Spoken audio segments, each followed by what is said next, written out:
The atmospheric sensors started screaming at 18. 0. Not the usual monotone warnings, not the polite, secure loose equipment kind. No, these were frantic, rising alarms that made Ethan Cross snap his head up from his tragically bland, rehydrated pasta. He tapped the hollow display. The readings punched him in the gut. A hypercharged electrical storm was collapsing onto Theta 7's surface like a giant fist. Plasma arcs, electromagnetic spikes, atmospheric detonations. Levels that would kill exposed tissue in under 60 seconds. Fantastic, Ethan whispered. The universe really does hate me. He sprinted into routine, locking outer doors, activating magnetic shielding, dragging every piece of equipment inside before the wind could vaporize it. The reinforced habitat groaned as the storm reached it. The sky outside didn't flash. It burst in violent streaks of purple, silver, and ultraviolet, like the heavens were being torn open. He settled into his chair with a paper book, actual paper, expensive and nearly sacred after months alone. He just started reading when, bang, he froze, bang, bang, bang, not debris didn't knock. Ethan's pulse spiked. Theta 7 had no civilian presence, no military rotations, no unexpected visitors, and absolutely no life capable of surviving a storm like this. Someone was outside. Okay, that's impossible, Ethan muttered, already moving, already overriding safety protocols with frantic taps. The habitat's automated voice warned him opening the outer airlock was categorically suicidal. Yeah, well, he growled, someone out there is more suicidal than me. The outer door opened with a violent hiss as the storm shoved a figure into the airlock. Tall, armored, suit smoking, systems failing. The helmet faceplate spiderwebbed with cracks and leaking sparks. The figure stumbled, then collapsed. The airlock cycled with agonizing slowness. Ethan held the stranger up by sheer panic and adrenaline. When the inner door opened, they fell forward and he caught them, knees buckling under the weight.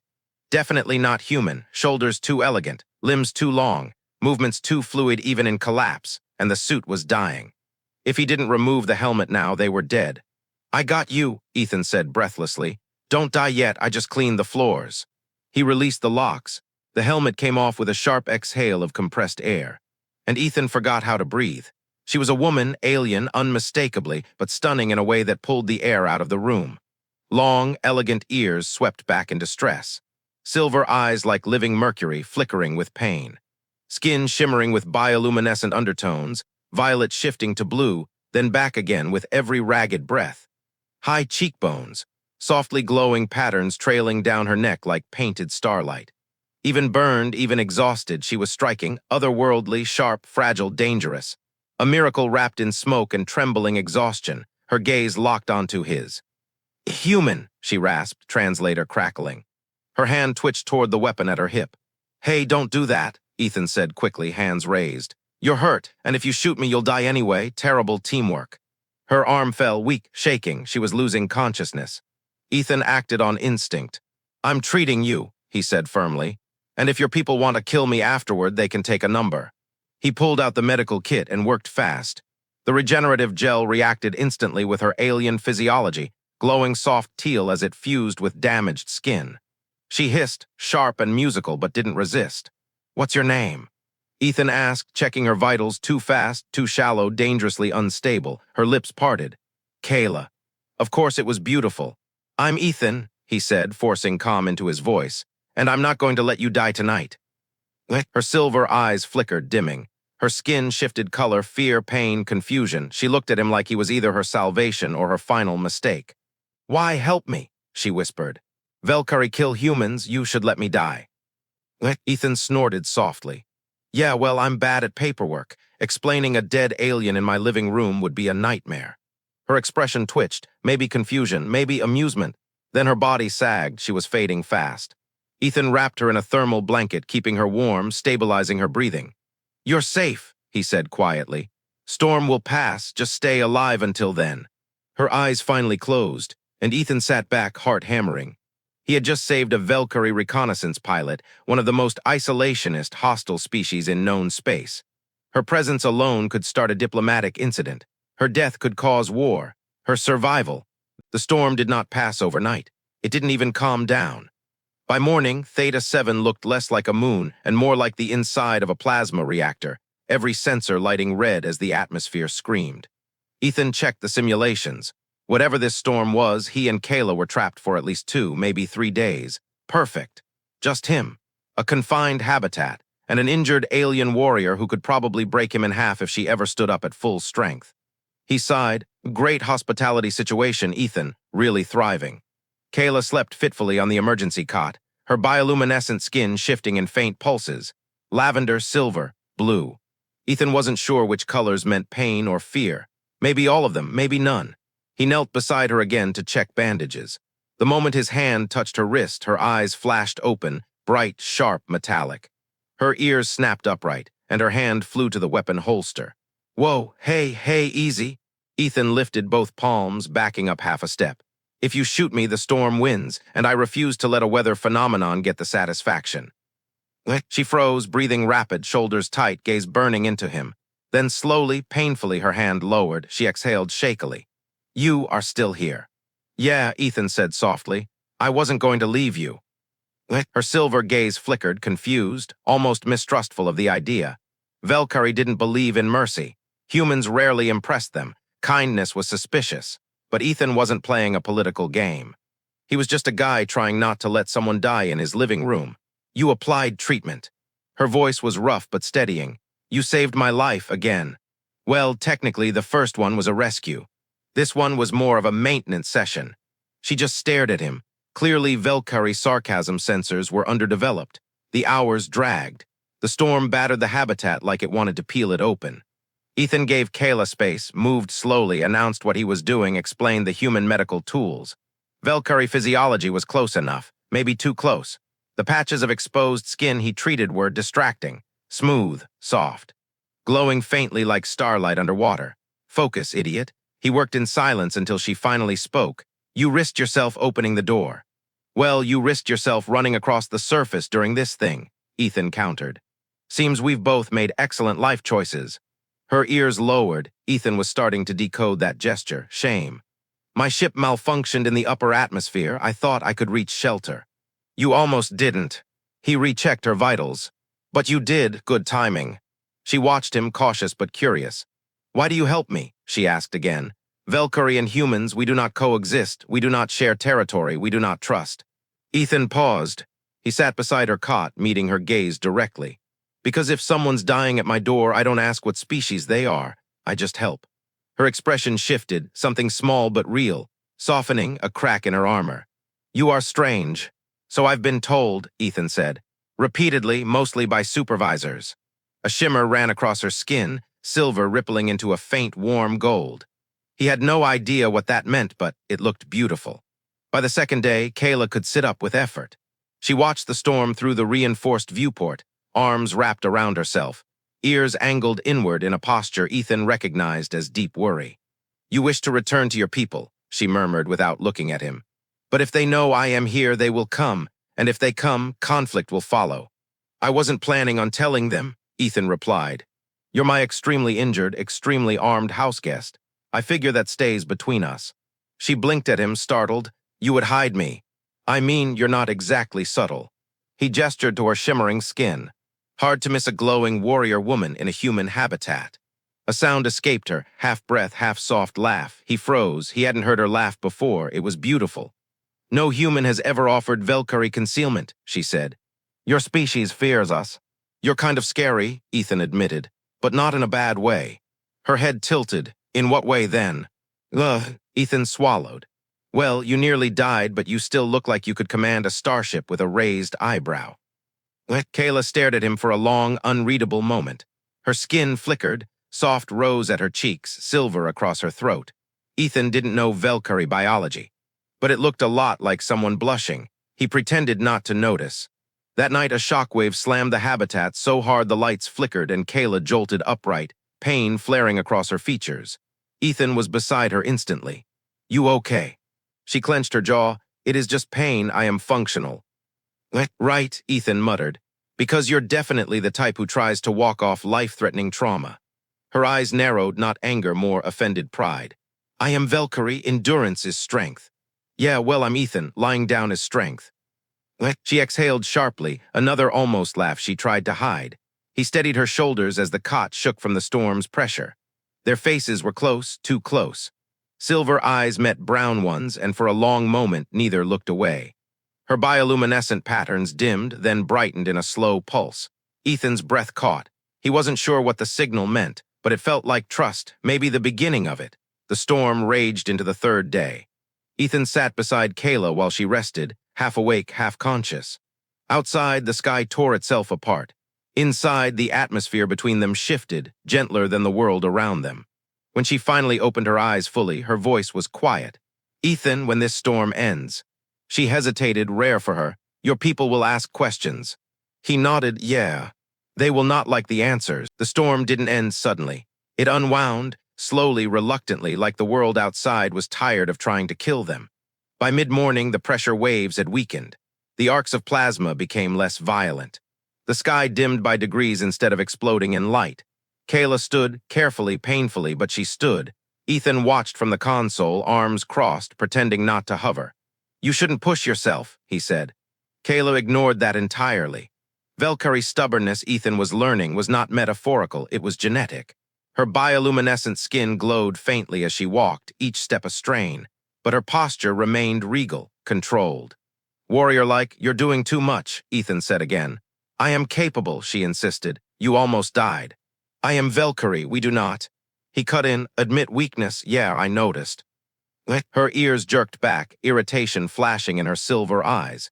"You presume to understand my people." "No," Ethan said, "but I understand you better than you think." That made her pause, just enough for him to see it. The exhaustion at the edges of her eyes, the tremble in her hands she tried to hide, the lingering fear she refused to name. Not fear of the storm, fear of him, fear of being vulnerable near a human. Fear of being wrong. It was quiet for a moment. Only the soft hum of the receding storm remained. Then Kayla turned to face him. "You helped me," she said, "but help does not erase history." "Whose history?" Ethan asked gently. "Yours. Or your species." She stiffened, both. He waited, something shifted in her expression. A decision, maybe, or surrender. She sank slowly into the chair opposite him, hands clasped in her lap, gaze lowered for the first time since he'd met her. "When I was young," she began, "I watched storms like this from inside a shelter dome. My mother told me they were reminders, symbols of the chaos beyond our borders, proof that nothing outside Velcari protection could be trusted." Ethan felt the weight of her words. "Your mother sounds strict." "She died when I was 12, Kayla said softly. "Not by storm, by invasion." Ethan's breath caught. She continued, voice low, steady, too controlled to be anything but pain. "Velcari were nearly exterminated generations ago. Another species saw our territory as weak, empty. They came without warning, burned worlds, vaporized cities. Hunted us because we were fewer, and because our biology fascinated them." She lifted her arm, a faint scar along the forearm. Ethan had assumed it was from her crash. "This was not from my ship," she said quietly. "This was from the last raid before we drove them back. I was a child." His stomach knotted. "Kayla. Our elders swore never again," she whispered. "Never again would we trust or wait or hesitate. Never again would we let others close enough to hurt us.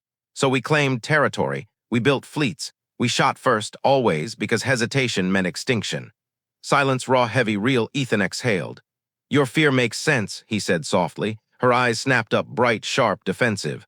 "Velcari do not." "Everyone fears something," Ethan interrupted. "Strength isn't pretending otherwise. Strength is surviving anyway." Her lips parted. Not offended, not angry, unsure. She looked at him as if she wasn't used to being spoken to like a person instead of a symbol of her people. Then, quietly, "You speak boldly for someone surrounded by storm and enemy." "You're not my enemy," Ethan said. Her ears flicked, disbelief flashing across her face. "My people kill humans on sight." "You're not your people." She stared at him, long, searching as if trying to detect deception. There was none. And it shook her. Her skin brightened, warm gold spreading across her collarbones in a soft pulse. Ethan did not know Velcari signals. But he knew beauty. He looked away before she could see admiration written too clearly on his face. Later, they shared a meal, nutrient packs, nothing fancy. Kayla ate slowly, suspiciously, analyzing every texture. "It is tolerable," she declared. "That's the highest praise my cooking has received," Ethan said. She tilted her head.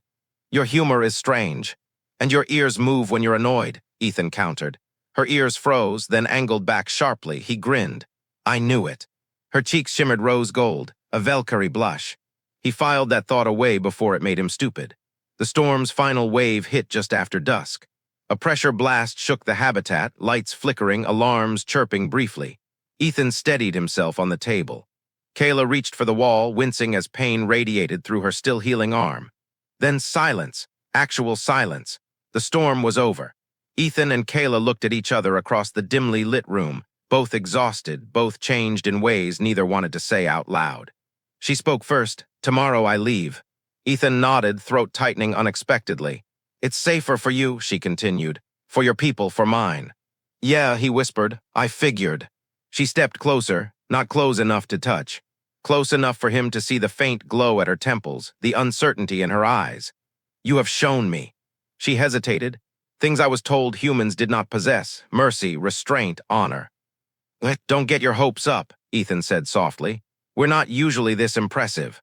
She almost smiled. Then her expression hardened, not cruelly but sharply, like she was preparing herself. When I leave, we must forget this. The words hit harder than they should have. Forget what exactly? He asked quietly. She held his gaze. The bond of survival, the conversations. By morning, Theta 7 was quiet, unnaturally quiet. No static, no plasma arcs, no sonic shockwaves tearing across the landscape. Just the gentle hum of Ethan's habitat and Kayla's soft, steady breathing as she strapped on the last functional segment of her armor. She moved slowly. Her injuries weren't fully healed, but with the graceful efficiency of a trained warrior. Ethan stood at the console, pretending to check atmospheric readings while actually watching her from the corner of his eye. She looked different in the light. Sharper, stronger, still glowing faintly, cool silver tracing her cheekbones, deeper violet pulsing at her throat. Too beautiful to forget, too dangerous to keep, too important to stay neutral about. She fastened the final clasp and turned toward him. It is time, she said. Right, Ethan replied, every part of him tightening. Your ship S over the ridge should be mostly intact. Intact enough, she said, and I will be out of human detection range within a day. He nodded. She didn't move. Neither did he. There was a strange thickness in the air, like the pressure after a storm, the world holding its breath. Kayla finally broke the silence. This, she said, motioning gently between them, cannot be carried forward. Ethan tried to swallow the ache in his chest, tried and failed. So this is really goodbye. Yes, but her voice wavered, only for a heartbeat, but he heard it. She stepped closer, ears angled back in restraint. In another life, maybe she would have stood closer than that. Ethan Cross, she said formally, you saved my life twice. You treated an enemy as though she were not one. You showed me mercy I do not understand. It wasn't mercy, Ethan said quietly. It was human. She blinked, slow, confused, almost offended. Human, she repeated like it was foreign. We help, he continued. Even when it hurts, even when it's stupid, even when it makes no sense. It's not strategy or politics, it's just who we are. That is naive, she said sharply, too sharply. Naive gets people killed. Not helping gets people killed, he shot back. Look what happened to your mother. The moment the words left his mouth, he regretted them. Kayla went still. Her ears froze. The faint glow on her skin dimmed to a cold, pale white. You dare speak of her, she whispered. Kayla. You who know nothing of our losses, our fear, our history. He stepped toward her. You told me your story because it mattered, because you wanted me to understand. I told you, she said, not so you could use it against me. I'm not, Ethan said softly. I'm telling you that helping someone isn't weakness. It's what your mother would have done. It's what she raised you to do before the universe taught you to fear everything outside your borders. Her breath hitched, not anger, hurt. A child's memory, she murmured. That is all you speak of. You know nothing of what came after. Then teach me, Ethan said. Don't run from me. Her eyes widened, not in fear, but in something far more dangerous, hope. And just as quickly, she crushed it. No, she said. I cannot stay. You cannot follow. This ends here. She turned toward the airlock. Ethan felt something inside him lurch. He followed her. Kayla. Do not, she said quietly, not turning around. Please make this simple. Nothing about you has been simple. Her shoulders tensed. Her ears flicked pain, conflict, denial. Slowly, she faced him. You will forget this, she said. You must. I won't. You have to. I can't. Her breath shook. Ethan. I won't forget you, he said, voice low, firm, unshakably honest. Not in a week, not in a year, not in a lifetime. Her eyes closed. When she opened them again, they were shining, silver bright, rimmed with something she refused to let fall. "Do not say such things to me," she whispered. "Velcari bond through shared survival, through crisis, through blood. If you speak this way, I will." She cut herself off. Ethan stepped closer. "If I what?" he asked gently. "If I care, if I mean it, if I—" He didn't finish. He didn't need to. She was trembling, not from pain, not from fear, from wanting to stay. For one impossible second, Ethan wondered if she would choose him instead of her people, if she would collapse the distance between them and— A shrill alarm cut through the habitat. Kayla's head snapped up. Ethan spun toward the console. "Impact signature detected," the computer announced. Kayla spoke first. "That is not a storm reading." Ethan checked the scans. His stomach dropped. "It's your ship." Kayla stared at the console like she could force it to be wrong. "It cannot be gone," she whispered. "Velcari ships cannot be destroyed by storms. They are grown for resilience. They—" She stopped. She didn't want Ethan to see the fear. Her bioluminescent patterns pulsed erratically, silver, gold, then cold blue. Ethan approached slowly. "Kayla, do not touch me." Her voice cracked like a blade striking stone. Ethan froze. This wasn't anger. This was something deeper, instinctive, primal. Her entire body was wound tight, ears angled sharply, spine rigid. A warrior with no home, no way to call for rescue, no way to return to her people. "Someone else was here," Ethan repeated. "Your ship wasn't destroyed by the storm. The scorch pattern is too controlled, too precise. That was a weapon strike." Kayla turned toward him sharply. "A human weapon." He shook his head. "I don't know, but humans knew I was here," she demanded. "They waited for the storm to end so they could destroy my vessel." "No," Ethan said, louder than intended. "I didn't tell anyone. There's no one else on this moon. No one who should have been able to land during that storm." She stepped toward him, luminous eyes burning. "Then how was my ship found?" "I don't know." She stopped inches from him, close enough that he could feel the heat radiating from her skin, close enough to see the flickering fear beneath her fury. She whispered, "You lied." "No, Kayla, I didn't lie. You hid something. Humans always hide something." "I didn't. You told me you wouldn't reveal my presence." "And I did." Her voice rose not in rage, but in panic dressed as outrage. "My people will believe I died," she said. "Or worse, will believe I was captured, taken for interrogation, for experimentation." "That's not what happened. It is what they will think." Her breathing quickened, her hands curled into fists. The glowing patterns along her throat brightened dangerously. Ethan swallowed. She wasn't angry at him. She was terrified, a Velcari warrior terrified. She pressed a hand to the wall as if steadying herself. "If my people believe I was taken by humans," she said quietly, "they will retaliate, there will be war." Ethan's stomach twisted. "I'm not your enemy," he said gently. Kayla looked at him, and for a moment something broke in her expression. "I do not want you to be." The confession slipped out like she hadn't meant to say it. She looked away instantly. Ethan stepped closer, slowly, cautiously. "No sudden movements." "Kayla," he whispered, "look at me." She didn't, her ears lowered, shame. Her shoulders trembled, fear. Her breath shook, vulnerability she hated. "Please," Ethan said softly, "look at me." She lifted her gaze. And he saw everything, fear of being alone, fear of being wrong, fear of trusting someone who shouldn't matter but suddenly did. She whispered, "I do not understand you. You don't have to. You treat me like I am, not enemy. You're not. You should fear me. I don't. You should hate me. I couldn't." Her breath caught, silver eyes widened. Bioluminescent patterns rippled, violet and gold blooming across her skin like sunrise spreading under the surface. She stepped back as if the emotion physically hit her. "No," she whispered. "You cannot say such things, not now." "Why not?" Ethan asked softly. "Because Velcari do not bond lightly. We do not form attachment without consequence." He frowned. "Attachment." She froze, too late. He stepped closer. "Kayla, what consequence?" Her jaw tightened. "It does not matter." "It does. It does not." She snapped the words, but her voice shook. Ethan lowered his voice. "You said something earlier about shared survival, about how Velcari bond through crisis, through blood." "That is cultural ritual," she said quickly. "It is nothing." "Then why are you shaking?" Her eyes burned into his. "Because you saved me," she whispered, "and I saved you." "That's not a problem." "For Velcari," she swallowed hard, "it is." "How?" She finally broke. "When a Velcari forms a survival bond," she said quietly. They are no longer permitted to abandon the one who shared their crisis. It becomes a tether, a vow, a life mark. Ethan's heartbeat stumbled.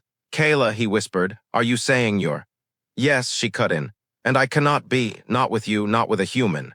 Not with someone my people would kill, and someone your people would never accept. Then tell me how to break it. You cannot. Kayla, you cannot, she repeated, voice cracking like shattered glass. It is instinctive, biological, ancient. And it cannot be broken.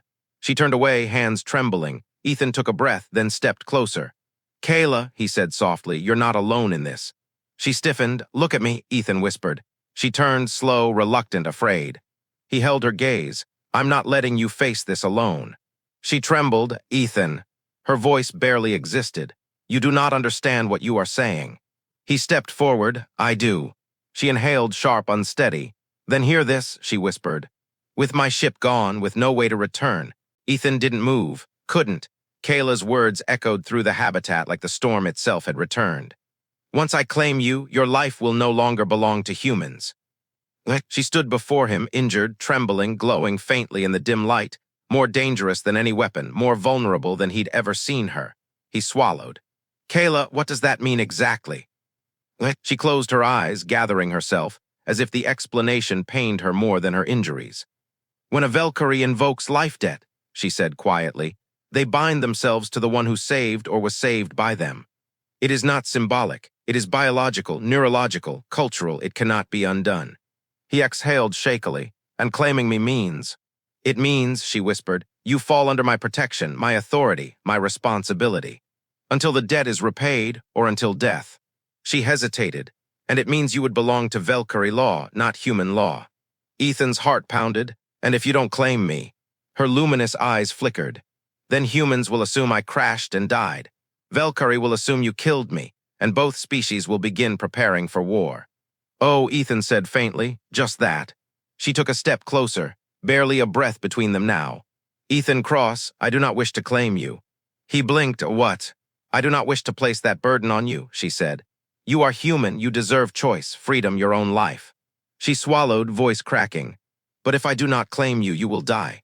One way or another, by human investigation or by Velcari retaliation. And I. Her voice faltered. I cannot allow that. Ethan stepped closer, slow, careful. Kayla, look at me. She did, reluctantly, painfully, like someone bracing for heartbreak. You're not stealing my life, Ethan said softly. You saved it. No, she whispered. You saved mine. And we saved each other, he said. Which means maybe neither of us has to walk away. Her breath caught, her colors shifted, soft rose blooming down her neck, gold flickering at her temples. Velcari signs Ethan still didn't fully understand, but felt deeply. Ethan, she whispered, I do not want you bound to me out of obligation. I'm not, he said, I'm choosing. She shook her head, desperate. You do not know what you are choosing. Then show me. She froze. As your charge, she whispered. Under my oath. No, Ethan said, as whatever this is. Silence, raw, fragile, electric. Her silver eyes trembled, searching his face for deception, for hesitation, for anything that would let her retreat. She found nothing. She stepped backward as if overwhelmed, breathing hard, ears tilted in pure panic. Ethan, Velcari bond is permanent. I know. It is not romantic, she insisted. It is not symbolic. It alters behavior, instinct, reaction. You would be tied to me in ways. In ways I'm already tied to you, he said, cutting gently. She flinched. He moved closer, not touching her, but close enough for her to feel his intent. You think I'm scared of this? You should be. I'm scared of losing you, he said. That's different. Her crystalline eyes widened. Ethan. It came out barely above a breath. Not a warning, not a command. A confession. She stood there trembling, warrior, survivor, alien, everything, and for the first time since he met her, she looked breakable. He lifted his hand, slow enough that even her instincts didn't flinch, and touched her jaw gently. Her breath hitched. Her skin glowed where he touched, like his hand sparked the light beneath her skin. Claim me, he whispered. Her eyes closed, a shudder running through her like he'd touched a nerve older than her species. I cannot do this lightly, she said. I'm not asking you to. If I claim you, she whispered, I will protect you with my life. I will answer for you. I will stand between you and your people, between you and mine. You will be tied to me until death. There will be no returning to separate paths, no undoing what is done. Ethan didn't hesitate. Then don't undo it. Kayla inhaled sharply. Her luminous patterns ignited, violet, gold, silver pouring across her skin in a cascade. She stepped closer, so close her forehead nearly touched his. Her voice was low, reverent, terrified, hopeful. Then hear me, Ethan Cross, and understand what I speak now binds us under Velcari law. He nodded, I hear you. She lifted her hand, placed it over his heart. He felt her tremble. Then, in a voice that vibrated through the dim habitat like a vow spoken to the universe itself, by storm and blood, by survival and choice, I claim you as my charge, and bind my life to yours. The moment the words left her lips, Ethan felt something shift, like gravity realigning, like the air thickening around them. Her bioluminescent markings flared bright and then slowly dimmed to a steady glow. Kayla exhaled shakily, eyes closing as if a massive weight settled over her shoulders, but also something else. Relief, warmth, belonging. When she opened her eyes, they were soft, bare, unarmored. You are under my protection now, she whispered. Whatever comes, we face it together. Ethan touched her hand where it still rested on his chest. Together, he echoed. For the first time since she crashed into his world, Kayla allowed herself a real smile, not cautious, not restrained. Not warrior stern, warm, beautiful, dangerous in a different way. We leave at dawn, she said. There is a Velcari outpost beyond the far ridge. It will not be safe, but I will get you through. I trust you, Ethan said. Her cheeks brightened with that unmistakable rose-gold glow. And I you, she whispered. The storm outside was gone, but something far more powerful had replaced it. A choice, a bond, and a future neither had planned. But both had chosen. Together, they stepped into the unknown.